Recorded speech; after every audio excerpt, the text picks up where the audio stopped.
it's that time, at least for me, to do another fast. And I am going to keep these videos as short as possible, but I'm going to do a vlog of my experience, because I found that as I watch other people and I learn from their experiences, that it is inspirational and encouraging to me. And so, yeah, I have my phone and I am going to just go along and journal what I experienced, the ups and the downs, the physical, emotional, and mental detoxing that comes up and surfaces, and how I release that back to source.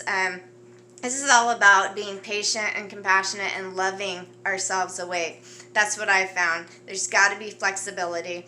And so I'm going to turn my phone around. I thought, a good way to kind of show you what I ate yesterday and then what I'm going into today would help you guys to be able to see where I'm at starting from. And I'm also, of course, going to be using Dr. Morse's Detoxification Pyramid. I will leave a link in the description box below of the recent video that I made, where I just kind of read through the different levels of detoxification, so we can go up or down depending on what we are experiencing in our detoxification as we're going, when we're fasting.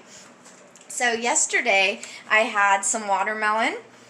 I had some Trader Joe's unpasteurized lemonade. I had some orange juice, which, yes, I would much rather have just fresh squeezed lemonade and orange juice, but I did not have that available than giving to any of these corporations. I had some tea, some black tea.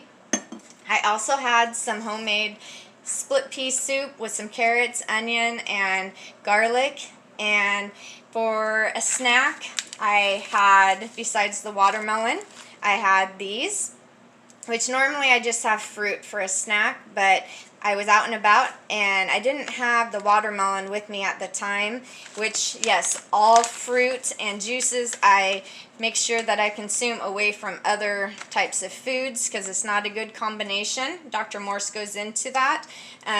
But this is what I had, and it was tasty. And for dinner, Jim bought some, we went to Cafe Yum through the drive-thru. He had, well, it's one of the things that we go to, and I was going to say he purchased this one, but I bought it a while ago. It lasts for a while.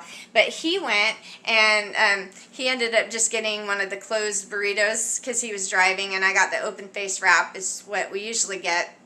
I got it on a wheat tortilla. I had brown rice, and I had it vegan style, so I had extra avocado, and then they had the sauce and tomato and cilantro. And that's one of my go-to cheap foods when we're out and about. We don't get it very often, but yeah, in the past I would be like, oh man, I can't believe I'm doing this. Now it's just like, it's fine. I know that I can, start a fast whenever I want to, and how to clean myself out, so I am not too hard on myself. I do try to stay 80% raw as much as possible, but this is a journey. And so what I'm going to do now, you guys, because I am kicking up my detoxification after eating these types of foods recently, and it's not just this, I've been just eating more cooked foods and stuff, and I feel ready to go ahead and do more of the raw fasting. So I'm going to turn it around and show you guys what I have for today. I have some watermelon, I have some cantaloupe, I have my fresh squeezed lemonade, unpasteurized lemonade. I also have the Heal All Dr. Morse tea and the 3-lung Dr. Morse tea. I have some wormwood, and I have some decaffeinated black tea.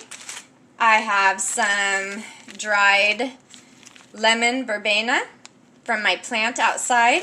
I have some alfalfa, and I have some licorice root.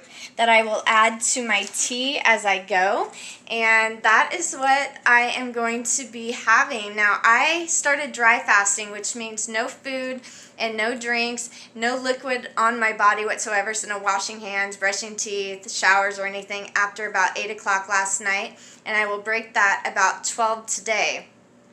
What I want to say about this is I've noticed for me that having a window about 12 to 16 hours of dry fasting works for me, because if I just say, no, I'm going to go until this time, sometimes as I go in my fast, it gets harder. Other times it's like, wow, I can go as long, as I need to without these emotional and mental type of, the ego screaming at me. And so it just depends on where I'm at. And so that's what I was talking about, being patient with myself. I have that window open, but I've noticed that this helps me to have my soul in the driver's seat instead of my ego, and I don't get as hungry.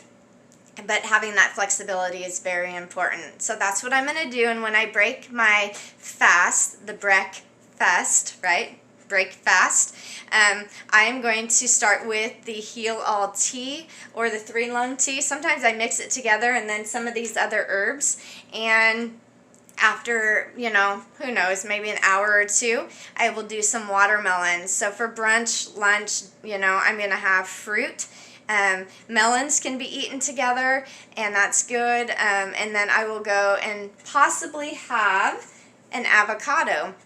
Now, avocado is something that I found is good for me to have around. It's higher fat content, and when I feel a little bit weak and I'm like, oh, I don't know if I can continue on, that's my go-to food, and so it works for me, and I have that. If not, I will have like a salad. And so if you look on Dr. Morse's Detoxification Pyramid, he shows that at the bottom you can do that type of, a meal combination where you do fruit for breakfast, fruit for lunch, and then a salad for dinner. And then you can bump it up and go as you need to, this is all, being done in such a way where we are being slow and we are aware of what we are facing and what is surfacing, and then how to release those things and to work through them. Now, since I've done it for a couple of years, the detoxification symptoms are mostly emotional and mental. I don't have as many physical at this time, but I know as I dig deeper and I go up the chart, more and more is going to come up. There's a lot of mucus in our body. There's a lot of acidity. And so some of the things I'm going to be focusing on, one of them, I don't know if you saw it when I was holding the bag, but when we went to Mexico back in 2015, I got some parasites, and I've always had a lot of fungus in my body anyways, and this is the one part where I have not been able to heal my thumb. And I met with my youngest daughter recently, and she was like, we were sitting there, she was holding my hand and she was rubbing on it because it's very bumpy. So I want to heal this, and sometimes my toes get very itchy, so there may still be some parasites down in my toes. And so yeah, I want those completely gone. The other thing is I have a cavity right here. I have a cavity right here.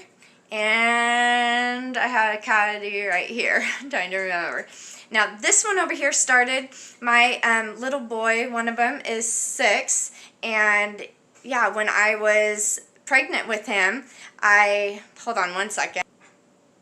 Alright, sorry about that little intermission, but anyways, this cavity on this side came when my little boy, when I was pregnant with him, and I was like drinking a lot of tea with agave, and I had the cream and everything, and it wasn't the good kind of agave. It was right off the shelf at the stores, which has a lot of high fructose corn syrup in it. And anyways, I learned really quick. I was like looking at my health going, what is going on? I was going to the doctors at the time, and everything was just out of balance. And so I just really stepped back at the time and was trying to figure out, what do I need to do that's, to change this. And when I went back to the doctor, he asked, well, whatever you did, what did you do? And I kind of said, well, I was looking at my diet. And he's like, well, keep doing it, because all of my tests came back normal after doing that. And so I need to get these cavities healed. Now, they don't hurt at all. However, I don't like them, and I just haven't been able to cross the river on that yet. And because my family has a lot of parathyroid issues where the calcium absorption, you know, there's issues with that. And my body, my bones, and my teeth are having the calcium stolen from them. I need to really focus on this to get this healed. And I know this isn't the only way. We can do many things in order to heal ourselves. But, you know, this is one of those things that I feel like I'm on this path and this journey. And so I think that I can help by just cleaning up everything within me and regenerating these cells. And so that is key for me. The next thing is my eyes, and I'm going to see if you guys can see them. I'm going to try to get some light on here. Oops, sorry. I don't know if you can see them. Just trying to get light, and you might be able to see them, you might not. Let me try to turn this around. See if I can get good lighting here. I don't think you can see them too good. I have one other video, and maybe you can see it, and maybe I'll connect it instead. But anyways, there is brown, maybe right there. So I still have some brown around my eyes, and I am working on that. I don't know if you guys can see this one. It's hard to tell where. It's kind of weird. So I'm just going to hold it like this because I can see my eyes better. I still have the brown. I still have some yellow. I still have not quite bright blue. I have some green in there. And so I want to clean up my eyes. And Dr. Morse does some incredible videos on Iridology. And so it's a roadmap to, you know, what needs to be healed within our bodies. And basically, it's all the same. They're all cells. And so we just start to regenerate ourselves by fasting and getting rid of those things and letting our body heal. We don't want anything that is no longer serving us to stay around. And so, yeah, observing and being patient with ourselves, loving ourselves awake is vital to this, you guys. That's what this is about. So that is what I wanted to come on here and say. I hope that this is helpful to you guys and that you take the time out, you know, clean up your body as much as possible. It is a backdoor into our spiritual awakening. All of it works together for our good, and so it's something that we can do, and it will be helpful to others as people are struggling in different areas, and some people are very closed off to the spiritual side of things, and so that backdoor in can be helpful, but also just alleviating pain and suffering, and also helping people to come out of survival mode, these low vibrations. The fruit, the highest energy food on the planet, automatically raises us up out of those low vibrations. Before I end this video, I do want to say that as I'm dry fasting, sometimes it's really hard for me to start talking and to say things, so I will try to do videos at different times of day when I'm not so hoarse and, you know, just my throat is dry and stuff like that. You can hear my voice changing because I've been trying to talk and make these videos, and I had to erase a couple of them. So I want to be as authentic as possible. I want to come out here. I want to help you guys with my own journey. That's what this is about, because we're all in this together. Let's prepare our fields, you guys, for the rain that is upon us. And it's time to power up, to have that 2020 vision, and to step into our sovereign power within, you guys. So I love you. Thanks for joining me. And I will see you again on your journey, okay? Comment below. Let me know what you guys are doing. Namaste.